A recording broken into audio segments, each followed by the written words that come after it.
আজকের আমাদের টপিক নাগরিকত্ব। নাগরিকত্ব হচ্ছে আমাদের টপিক, মানে আমাদের সিটিজেনশিপ। আমি, আপনি, তুমি, আমরা কারা?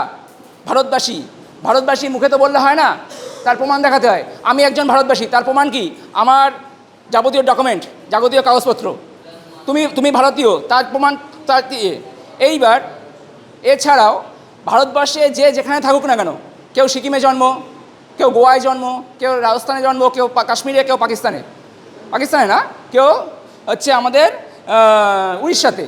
তাই যেই যেখানে জন্ম রাখ না কেন, ভারতবর্ষে যে যেখানে জন্মাক না কেন, সে একটাই ব্যক্তি, সে তার একটাই পরিচয়, অ্যাজ এ ইন্ডিয়ান, সে একজন ভারতীয়, তাই তো? তাই জন্য ভারতীয় সংবিধানের যে নাগরিকত্ব আছে, যে সিটিজেনশিপ আছে, যে তোমার পরিচয়পত্রটা আছে, সেটা হচ্ছে এক নাগরিকত্ব। এক নাগরিকত্ব। এইবার তোমরা প্রশ্ন করতে পারো যে এক নাগরিকত্ব সব দেশেই তো হয়, সব দেশেই তো এক নাগরিকত্ব হয় না। সব দেশে এক নাগরিকত্ব হয় না। তুমি যদি আজকে আমেরিকায় জন্মগ্রহণ করো, তাহলে তুমি সে দেশে দুখানা সিটিজেনশিপ পাবা। আমেরিকায় জন্মালে দুটো সিটিজেনশিপ পাবা। কি পরিচয়? তুমি আমেরিকায় জন্মেছ, তুমি ইউএসএর একজন সিটিজেন, প্লাস তুমি আমেরিকায় কোথায় জন্মাচ্ছ? আমেরিকার পতাকা দেখেছো তো? আমেরিকার পতাকা যেখানে 48খানা তারা থাকে, 48খানা তারা থাকে। সবাই আমেরিকার পতাকা দেখেছো, নিশ্চয়ই দেখেছো কোথাও না কোথাও। সেখানে দেখবে 48খানা পতাকা থাকে, তারা থাকে। যে পতাকার মধ্যে 48খানা তারা থাকে, সেই 48টা তারা 48টা রাজ্য, আমেরিকার 48খানা রাজ্য। এইবার ধরো তুমি জন্মেছ, আমি জন্মেছি আমেরিকার টেক্সাসে, ও জন্মেছে নিউ ইয়র্কে, ও জন্মেছে শিকাগোতে, ও জন্মেছে সান ফ্রান্সিসকোতে, ও জন্মেছে হচ্ছে ওয়াশিংটনে। একজন এক জায়গায় জন্মেছে, তাই তো? এইবার আমি টেক্সাসে জন্মেছি, তাই আমার যে প্রথম যে নাগরিকত্বের কার্ডটা হবে, যে আই কার্ড হোক বা গ্রিন কার্ড হোক বা আধার কার্ড হোক, সেখানে আমার পরিচয় হবে আমি টেক্সাসের বাসিন্দা, ও হচ্ছে শিকাগোর বাসিন্দা, ও নিউ ইয়র্কের বাসিন্দা, ও সান ফ্রান্সিসকোর বাসিন্দা। তারপর সেকেন্ড যে সিটিজেনশিপ হবে, সেটা হবে সে দেশের নাগরিকত্ব, মানে সে আমেরিকার বাসিন্দা। কিন্তু ভারতে তা নেই। ভারতে 28টা রাজ্য, 8টা কেন্দ্রশাসিত অঞ্চল, কিন্তু সেখানে এইসব হবে না। তুমি কেন্দ্রশাসিত অঞ্চল মানে আন্দামানে জন্মালেও তুমি ভারতের নাগরিক, তুমি পশ্চিমবঙ্গে জন্মালে পশ্চিমবঙ্গের নাগরিক, তুমি যদি দিল্লিতে জন্মাও, দিল্লিও তো কেন্দ্রশাসিত অঞ্চল, সেটাও তুমি ভারতীয় নাগরিক। এখানে ভারত কোনোদিন ভাগ করছে না। তাই ভারত হচ্ছে এক নাগরিকত্বের দেশ, ঠিক আছে? যেটা নেওয়া হয়েছে আমাদের ইংল্যান্ড থেকে। ইংল্যান্ডেও একটাই নিয়ম, ঠিক আছে? ইংল্যান্ডেও একই নিয়ম। কিন্তু সুইজারল্যান্ডের ক্ষেত্রে, যদি সুইজারল্যান্ডের বাসিন্দা হও, তুমি যদি সুইজারল্যান্ডে জন্মাও, সেখানে আর এক নিয়ম। সেখানে আবার তিনটে নাগরিকত্ব। কীরকম? সুইজারল্যান্ডের বাসিন্দা, সুইজারল্যান্ডের রাজ্যের বাসিন্দা, আর কোন এলাকায় জন্মেছে, এবার কোন থানায় জন্মেছে, কোন থানা এলাকায় জন্মেছে, সেখানকার বাসিন্দা। তিনটে নাগরিকত্ব সুইজারল্যান্ডে।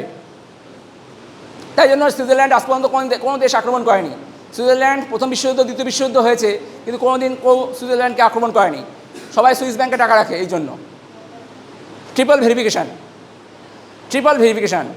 তুমি আমি কেউ আমেরিকার নাগরিকত্ব নিতে পারি, কানাডার নাগরিকত্ব হতে পারি, ইংল্যান্ডের নাগরিকত্ব হতে পারি, কিন্তু সুইজারল্যান্ডের নাগরিকত্ব নেওয়া যায় না। সুইজারল্যান্ডের লোক কাউকে নাগরিকত্ব করতে দেয় না, ঠিক আছে? এরকম ব্যাপার। তাই আমাদের দেশ ভারতবর্ষ, যেখানে 28টা রাজ্য থাকা সত্ত্বেও, 8খানা কেন্দ্রশাসিত অঞ্চল থাকা সত্ত্বেও, আমরা একটাই নাগরিকত্ব। আমাদের ওই আই কার্ড নিয়ে সারা ভারতবর্ষে ঘুরতে পারি। সেখানে যাই, আমার পরিচয় যে আমি ভারতের নাগরিকত্ব, এই আমার আই কার্ড বা আধার কার্ড ইত্যাদি, ঠিক আছে? আচ্ছা, এইবার নেক্সট হ্যাঁ, আমি এই পয়েন্টটার কথা বলছি, দেখেছো? আমার পয়েন্টটা ছিল হচ্ছে এইখানে যে 3টে পয়েন্ট, যে আমাদের নাগরিকত্ব কতবার সংশোধন হয়। মোট 3বার সংশোধন হয়েছে। প্রথমে এই যে নাগরিকত্বটা এসছে, ভালো করে শুনবে ভাইরা, একবারে শিখবে, একবারে শোনো, ভালো করে মন দিয়ে শোনো। শুনতে তো দোষ নেই, মুখস্থ করতে দোষ হয়। শুনতে কোনো অসুবিধা নেই, শুনে মুখস্থ হয়ে যায়।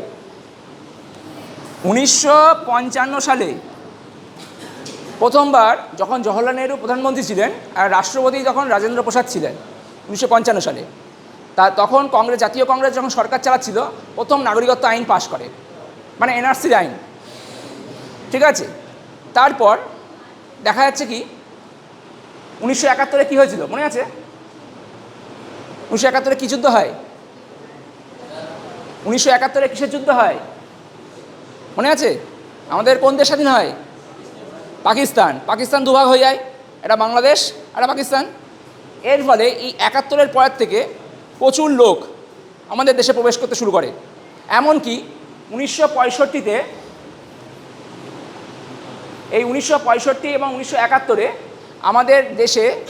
আমাদের দেশ দুটো যুদ্ধ করে। এক হচ্ছে পাকিস্তানের সাথে 1965-তে যুদ্ধ করে, আর 1971-এ বাংলাদেশ স্বাধীনতা করে, মানে পাকিস্তানের সাথে লড়াই করে বাংলাদেশ স্বাধীনতা হয়। আর 1962-তে চায়নার সাথে লড়াই করে, যেখানে আমরা হেরে যাই। তা এটা অতটা ইম্পর্টেন্ট না, কিন্তু নাগরিকত্বের বিষয়ে এই দুটো যুদ্ধ, 1965-র যুদ্ধ এবং 1971-এর যুদ্ধ খুবই গুরুত্বপূর্ণ। কেন?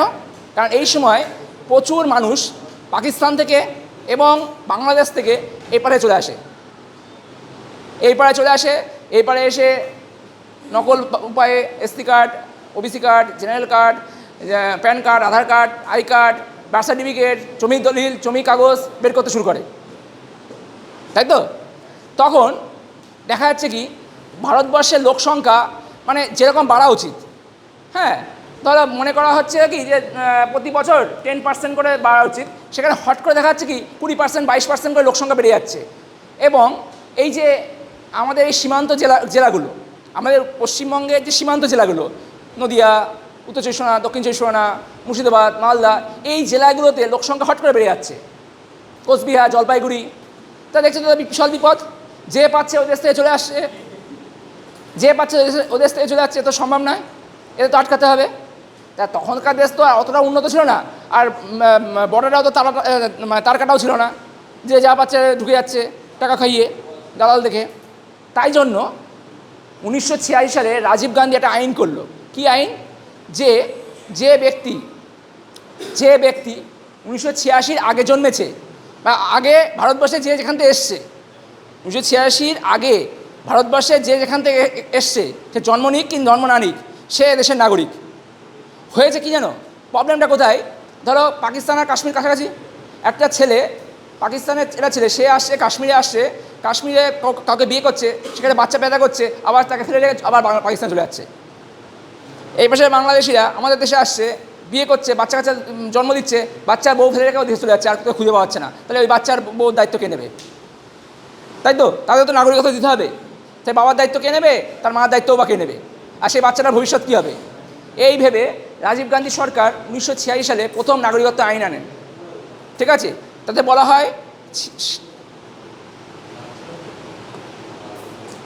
বলা হয় এখানে যে 1950 সাল থেকে 1987 সালের 31শে মে পর্যন্ত, 1950 থেকে 1950 26 জানুয়ারি প্রজাতন্ত্র দিবস, এর মধ্যে ভারতবর্ষে যে যেমনভাবে জন্মেছে, জন্মেছে, সে দেশের নাগরিক। ঠিক আছে, এর মধ্যে যদি বাংলাদেশ থেকেও আসে বা পাকিস্তান থেকেও আসে, সেও দেশের নাগরিক। এই আমি বললাম জন্মসূত্রে নাগরিক, বাই বার্থ, এক্ষুনি বলছিলাম না, বাই বার্থ, এই হচ্ছে তার প্রমাণ।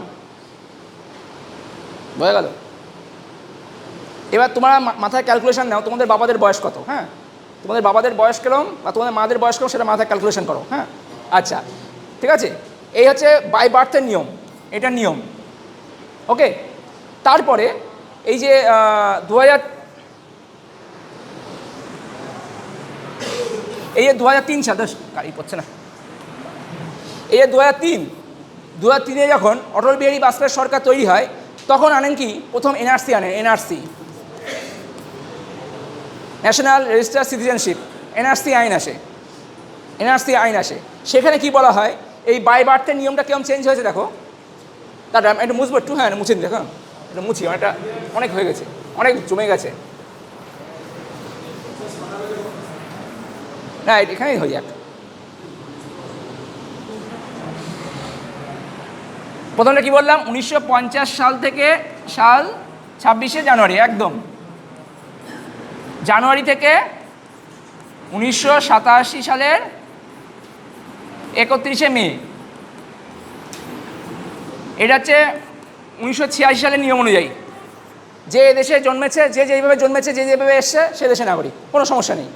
এবং এখানে একটা কথা তোমাদের মাথায় রাখতে হবে, এই যে এই সময় যাদের জন্ম বা যারা বাংলাদেশ বা পাকিস্তান থেকে এসছে তাদের বাবাদের পরিচয় বা তাদের ঠাকুরদার পরিচয় দেখা হবে না, সে সেই ব্যক্তিটাই চেয়ে।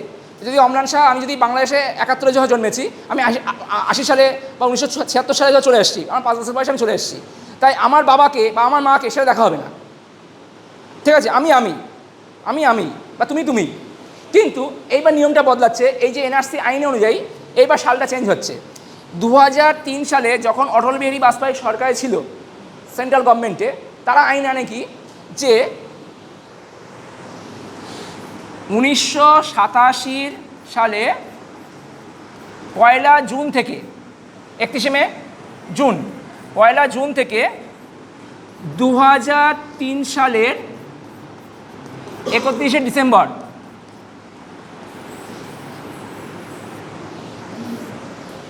ডিসেম্বর পর্যন্ত যে এদেশে জন্মেছে, যে ব্যক্তি বা যে মহিলা বা যে পুরুষ এদেশে জন্মেছে, তাকে তার বাবা অথবা মা যে কোনো দুজনের মধ্যে একজনকে এদেশের নাগরিক হতে হবে।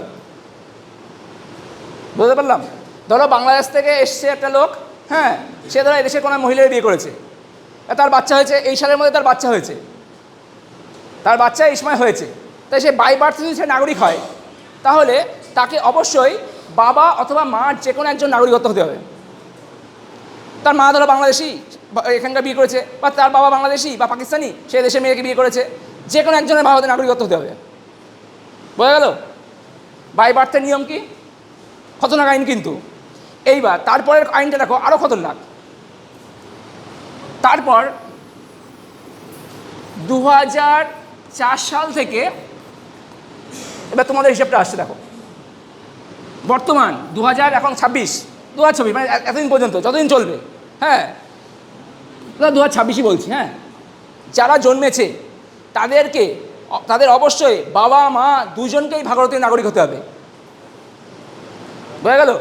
এটাতে বলা হয়েছিল যে সে নিজেই একজন নাগরিকত্ব হতে পারবে, তার বাবার পরিচয় দেখা হবে না, এর মধ্যে যে জন্মেছে। এখানে যে জন্মাবে তার বাবা অথবা মার যে কোনো একজন নাগরিক হতে হবে। আর এইখানে যে জন্মে, মানে 2004 পর থেকে যারা জন্মাবে এই দেশে, তার বাবা এবং মা দুজনকেই ভারতের নাগরিক হতে হবে।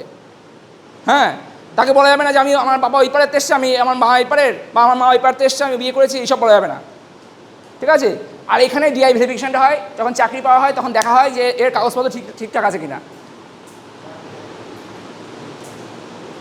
বুঝেছ?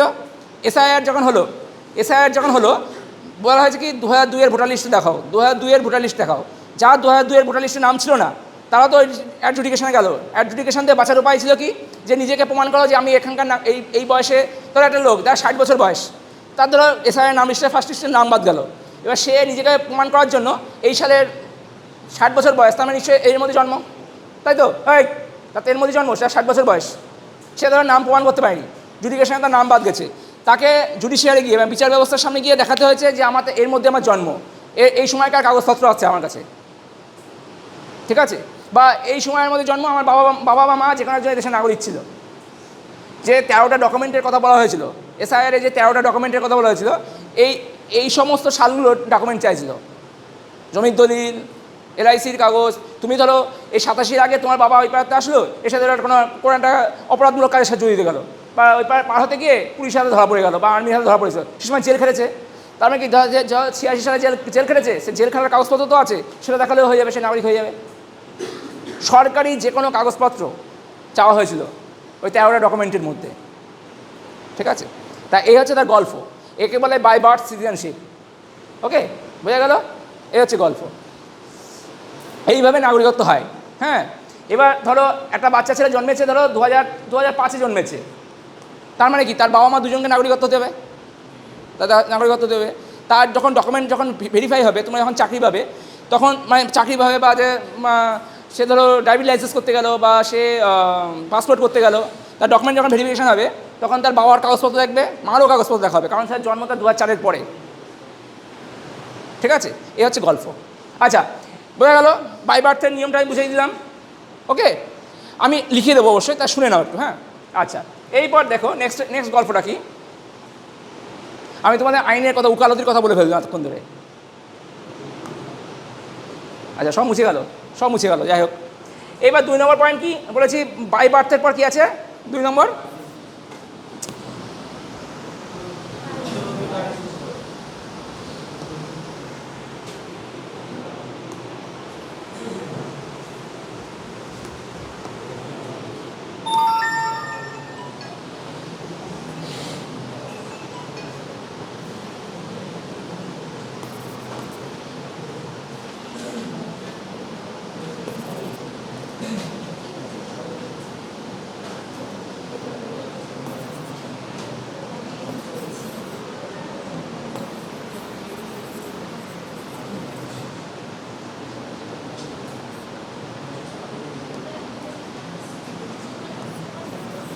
কী হয়েছে বাই, 2 নম্বরটা কী হয়েছে বাই, বাই ডিসেন্ট, DECENT, তাই তো, মানে উত্তরাধিকার সূত্র, তাই তো, উত্তরাধিকার সূত্র, তাই তো। এটা খুব সহজ, এটা সাল টালে কোনো ব্যাপার না। ধরো তোমার বাবা বা তোমার মা বিশাল বড় ফ্যামিলি, কোটিপতি ফ্যামিলি। এইবার সে ধরো 1950 সালের পরে ধরো চাকরি সূত্রে বা কাজের সূত্রে বা দেশ ছেড়ে America, England, France, Germany, Japan কোথাও চলে গেছে, চলে যেতেই পারে, হ্যাঁ চলে যেতেই পারে। এইবার সেখানে ধরো আমেরিকায় গিয়ে আমেরিকার কোনো মেয়েকে বিয়ে করে নিয়েছে, তারপর তার বাচ্চা হয়েছে, কিন্তু সেই ছেলেটা তো এদেশের নাগরিক, ধরো আমি আজকে চাকরি সূত্রে আমি আমেরিকায় গেলাম, আমেরিকায় গিয়ে একটা মেয়েকে ভালোবেসে বিয়ে করলাম, তার বাচ্চা হয়ে গেল। এবার সেই বাচ্চাটা সে তো আমেরিকার নাগরিক হচ্ছেই, তা বাদেও এদেশের একটা নাগরিক হবে, কারণ কি উত্তরাধিকার সূত্রে, বাবার রক্ত অনুযায়ী। বোঝা গেল ব্যাপারটা কী বলতে চাইছি? বোঝা গেল? আরেকবার বলছি, একটা ছেলে বা একটা মেয়ে, সে দেশের নাগরিক, সে বিদেশে গিয়ে কাউকে বিয়ে করে নিল, সেখানকার যে বাচ্চাটা জন্মাচ্ছে, সেই বউটা না কিন্তু, সেই মেয়েটা না কিন্তু, সেই বাচ্চাটা, মানে আমার রক্তের সম্পর্কে যে বাচ্চা হবে, বুঝতে পেরেছো? আমি যাকে বিয়ে করছি, যে ধরো আমি রাশিয়ায় গেলাম, রাশিয়ার একটা মেয়েকে বিয়ে করলাম, কিন্তু রাশিয়ান মেয়েটা কিন্তু নাগরিকত্ব পাবে না। সেই তাদের গর্ভ থেকে যে সন্তান বেরোবে, সে রাশিয়ারও নাগরিক হবে, প্লাস আমাদের দেশের নাগরিক হবে, সে যদি প্রকৃত ডকুমেন্ট দেখাতে পারে। হাসি আসলো না? রাশিয়ান বলে আমেরিকান বলে হাসি আসলো, রাশিয়ান বলে হাসি আসলো। বুঝি সব বুঝি।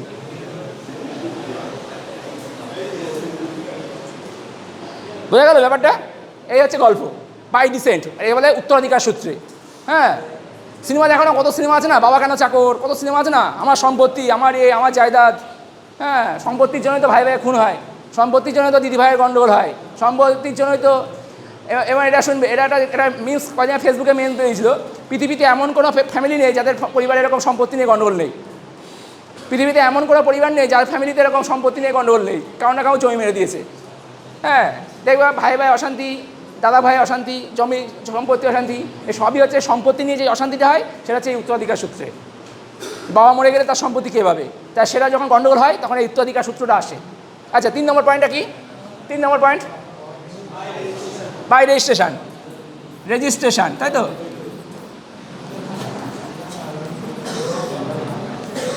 রেজিস্ট্রেশনটা কি জানো? এই যে রিসেন্ট এই সিএএ বিল পাস হয়েছে না, সিএএ বিল পাস হয়েছে তো, সিএএ মাঝে এই নিয়ে কত আন্দোলন হলো, আমাদের ঠাকুরনগরে ঠাকুর বাড়িতে অশান্তি হলো, এটা তোমরা জানো কেউ জানি না।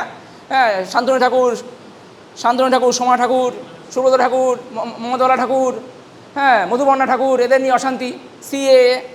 হ্যাঁ, এই সিএএটা বিলটা পাস হয়েছে 2019 সালে। হ্যাঁ, এই বিলে কি বলা হয়েছে আমি বলছি শোনো, এই সিএএ বিলে কি বলা হয়েছে, আগে সিএটা বলি তারপর অন্যটা বলছি। ধরো কোনো হিন্দু, মুসলিম বাদ দিয়ে, হিন্দু, পার্সি, খ্রিস্টান, বৌদ্ধ, জৈন, আর কি আছে, শিখ, এই 6টা ধর্মের লোক, মুসলিম বাদে এই 6টা ধর্মের লোক যদি পাকিস্তান, বাংলাদেশ, আফগানিস্তান এই 3টে দেশ থেকে, বা এই 3টে দেশ বাদেও ভারতবর্ষে পৃথিবীর যে কোনো প্রান্তে এই 6টা ধর্মের যদি কেউ আমাদের দেশে আসতে চায়, অত্যাচারিত হয়ে বা অনত্যাচারিত হয়ে এদেশে যদি আসতে চায়, তাহলে প্রপার পাসপোর্ট বা প্রপার ডকুমেন্ট দেখিয়ে এদেশের নাগরিকত্ব পাবে। কী বলেছে বুঝতে পেরেছ? হিন্দু, বৌদ্ধ, খ্রিস্টান, জৈন, শিখ, পার্সি এই 6টা ধর্মের লোক আমাদের দেশে, তাদেরকে নাগরিকত্ব দেওয়া হবে। কি দেখাতে হবে? তাকে পাসপোর্টে দেখাতে হবে যে আমি এতদিন পাকিস্তানে ছিলাম, বা বাংলাদেশে ছিলাম, বা আফগানিস্তানে ছিলাম, বা ভারতবর্ষে পৃথিবীর যে কোনো প্রান্তে ছিলাম, আমি এই দেশের নাগরিক হতে থাকতে চাই, তাহলে আমি এই যে পাসপোর্ট সাবমিট করছি, আমাকে নাগরিকত্ব দাও। তার জন্য আমাদের দেশে 5 বছর থাকতে হবে, সেই তুমি যে দেশে থাকতে তার ডকুমেন্ট, কাগজপত্র দেখাতে হবে, ব্যাস নাগরিকত্ব পেয়ে গেলে। তাহলে কি মুসলমানরা পাবে না? মুসলমানরাও পাবে। সেক্ষেত্রে তাকে 11 বছর এদেশে থাকতে হবে, 11 বছর এদেশে থাকতে হবে, তারপর তুমি নাগরিকত্ব পাবো। Fair enough. হ্যাঁ, আইনটা মুসলমানদের জন্য 11 বছর, আর হিন্দু আর যে 6টা ধর্মের কথা বললাম 5 বছর। এই আইনটা করা হয়েছে আমাদের 2019 সালে নরেন্দ্র মোদী সরকার এই আইনটা পাশ করেছিল। বুঝতে পেরেছো? এই নিয়ে অশান্তি হয়েছে, গন্ডগোল হয়েছে, সে তো অনেক কিছুই হয়েছে। যাই হোক, সেই লাইনে আমি যাচ্ছি না। এ বাদেও আরেকটাভাবে রেজিস্ট্রেশন করা হতো। মানে 1971 ভারত পাকিস্তানের যুদ্ধ হলো, যখন বাংলাদেশ তৈরি হলো, তখন প্রচুর বাংলাদেশিরা এদেশে এসেছিল। এদেশে এসে তারা ভারতীয় সরকারের কাছে বলেছিল, আমরা আর বাংলাদেশে যাবো না কোনো দিন, আমাদের নাগরিকত্ব দাও। তখনকার নিয়ম ছিল যে আমাদের দেশে থাকতে হবে 7 বছর থাকতে হবে। সে হিন্দু হোক, মুসলমান হোক, খ্রিস্টান হোক, বৌদ্ধ হোক, জৈন হোক, কোনো ব্যাপার না। এদেশে 7 বছর থাকো, তারপর তোমার নাগরিকত্ব দিয়ে দেবে। হ্যাঁ, সিটিজেনশিপ কার্ড দেওয়া হতো, সিটিজেনশিপ কার্ড দেওয়া হতো। আর এই সিএ এর মাধ্যমেও তোমাকে সিটিজেনশিপ কার্ড দেওয়া হবে, যার মাধ্যমে তুমি রেজিস্ট্রেশনের মাধ্যমে পাবা, নাগরিকত্ব পাবা। আর একটা জিনিস মাথায় রাখবে, তোমার ভোটার কার্ড তো যেমন তেমন ভোটার লিস্ট, তোমার তো ভোট দাও, ভোটার লিস্টে যতক্ষণ না তোমার নাম উঠছে ততক্ষণ তুমি নাগরিক না। কিন্তু ভোটার কার্ড থাকলেও তো থাকতে পারে, যে কেউ কার্ড থাকতে পারে, কিন্তু ভোটার লিস্টে থাকতে হবে তোমার নাম। যে ভোটার লিস্ট, সেটার নাম থাকতে হবে। এবার এসআইআর তো করে তো 91 লক্ষ ওই জন্য বাদ গেল। যে 91 লক্ষ বাদ গেল, তাদেরকে সুযোগ দেওয়া হয়েছে, তোমার আসো, নাগরিকত্ব প্রমাণ করো। নাগরিকত্ব যদি না হও, তাহলে যাও, ওই বাংলাদেশে পাঠা দেবে তবে। ঠিক আছে? আচ্ছা, আর কি আছে? 4 নম্বরটা কি? দেশীয়করণ। আচ্ছা, দেশীয়করণটা কি? দেশীয়করণটা খুবই সহজ। এই দেশীয়করণটা কি? 4 নম্বর দেশীয়করণ বন্ধ হয়ে গেল। দেশীয়করণ হচ্ছে, আমাদের দেশ 1975 সালে ভারতবর্ষের আন্ডারে সিকিম রাজ্য ঢোকে। সিকিম, গোয়া, এই দুটো রাজ্য আমাদের পরে আসে ইন্ডিয়াতে। আগে ছিল না কিন্তু। সিকিম আর গোয়া ভারতবর্ষের আগে ছিল না কিন্তু, আলাদা রাজ্য ছিল। এটা পরবর্তীকালে ভারত অর্জন করে, ভারত জিতে যায়। সিকিম যেতে হচ্ছে ইন্দিরা গান্ধী, আর জওহরলাল নেহরু যেতে গোয়া, যুদ্ধ করে যেতে। তাই এরা যেহেতু পরবর্তীকালে ঢোকে, তাই এই জন্য বলা হয় দেশীয়করণ। ঠিক আছে? আর 5 নম্বর পয়েন্টটা কী বলেছে? ভারত ভক্তি। মানে এটা কী বলতো, এটা হচ্ছে এটা অন্য জিনিস। এটা ধরো কথা জমি নিয়ে অশান্তি বাঁধলো, বর্ডারে জমি নিয়ে সমস্যা হলো, দুই পক্ষের মধ্যে চুক্তি হলো যে এই এলাকায় গ্রামের লোকজন কোথায় থাকবে, পাকিস্তানে থাকবে না ভারতে থাকবে, এই নিয়ে ওটা মিটিয়ে ওইভাবে। মানে দেশ যখন মানে ভাগ করা হয়েছিল, মাউন্ট ব্যাটেন তো আনতে চালিয়ে দিয়েছিল। মাউন্ট ব্যাটেন কিন্তু সার্ভে করেনি। দেশ যখন ভাগ হয়েছিল, র্যাডক্লিফ কমিশন গঠন করা হয়েছিল, তখন এমনভাবে জমি কাটা হয়েছে, এই ধর চাণক্য একাডেমি, ওইখানে মেন অফিস, এখানে এর মাঝখানে একটা ভারত বাংলাদেশ হয়ে গেল। এমন বড় তো এই ঘরের মাঝখানে এরকম ভারত বাংলাদেশ হয়ে গেল, বা ভারত পাকিস্তান হয়ে গেল এরকম। তা এবার দেখা দুই পরিবার, দুই ভাই আলাদা হয়ে গেছে। তা তখন সুযোগ দেওয়া হয়েছিল, তারা ভারতে আসবে না পাকিস্তানে যাবে। তা সেইভাবে কিছু ফিরে পাওয়া যায়, তাকে বলা হয় ভারত ভক্তি। এইভাবে নাগরিকত্ব অর্জন করা হয়েছিল। ঠিক আছে? এই হচ্ছে গল্প, এই হচ্ছে কথা। হ্যাঁ, এই হচ্ছে পুরো নাগরিকত্ব। তোমরা এটা ভালো করে মুখস্থ করবে, খুব ভালো করে পড়বে। যেটা বুঝতে পারবে না পয়েন্ট করে রাখবে, আমি পরের দিন বুঝিয়ে দেবো। ঠিক আছে? প্রতিটা শর্ট প্রশ্ন, প্রতিটা লাইন খুবই ভালো। আচ্ছা, নাও এটা বন্ধ করি। হ্যাঁ, ছুটি কিসের? ছুটি আমার একটু রেস্ট নিয়ে বন্ধ হয়ে গেছে।